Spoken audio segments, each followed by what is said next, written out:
بلغ العلا بکمالہ کشف الدجی بجمالہ. تو کون ہے؟ جنید بغدادی رضی اللہ تعالیٰ عنہ سید الطائفہ. ان کے زمانے میں ایک آرٹسٹ آیا تھا، ایک مصور، وہ تصویریں نکالتا تھا. اس کا کمال یہ تھا کہ تم جا کر کے اس کو اپنی محبوبہ کی صورت بتاتے، سیم ٹو سیم ویسا ہی نقشہ نکال کر دے دیتا. یعنی جو سکیچ نکالنے کے ماہر ہوتے ہیں، ایسا مصور تھا. لوگوں کی بھیڑ اس کے پاس لگی تھی. اپنی یہ کیمرے کا زمانہ نہیں تھا کہ محبوبہ کی فوٹو لے لیں اور موبائل میں رکھ کر دیکھتے رہیں.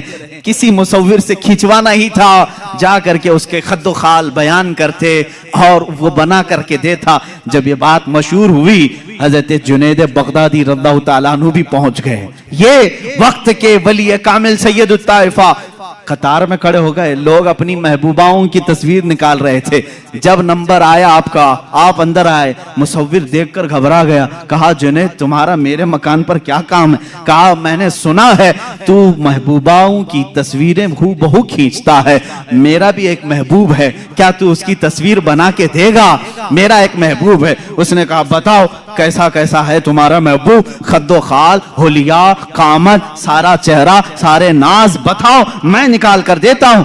اب جب جنید بغدادی بیان کرنے لگے، اب اللہ کے نبی کا ماتھا ایسا تھا کہ چوڑی پیشانی، بھویں گھنی، ابرویں ایسی تھی، لبھائے ناز گلاب کی پنکھڑیوں کی طرح، رخسار ناز انار کی سرخی لیے ہوئے، کان مبارک زلفوں سے چمکتے ہوئے تاروں کی طرح، گردن مبارک سراہی کی طرح، دست مبارک ریشم سے زیادہ نرم، اور آپ کا شبکہ میں ناز سینے ناز کے برابر. مصور کہا خاموش ہو جاؤ، خاموش ہو جاؤ. جنید یہ تصویر میرے پاس پہلے سے بنی بنائی رکھی ہے.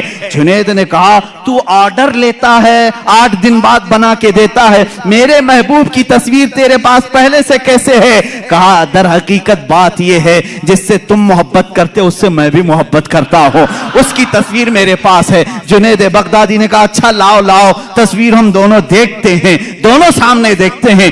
وہ مصور، وہ آرٹسٹ اپنے گھر میں اندر گیا اور جا کر کے قرآن مقدسہ لے کر کے آیا اور کہا اے جنید کیا یہ تیرے اور میرے محبوب کی تصویر نہیں ہے؟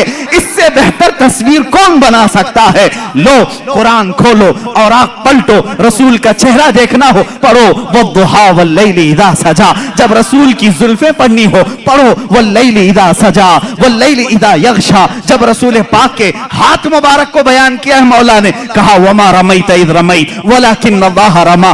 رسول پاک کی آنکھوں کو بیان کیا مولا، ما زاغ البصر وما طغى لقد رأى من آیات ربه الکبریٰ. رسول پاک کے قدم ناز کو اللہ نے فرمایا لا اقسم بهذا البلد وانت حل بهذا البلد. ارے تیرے رب نے تیرے حبیب کا سینہ بھی بیان کیا ہے.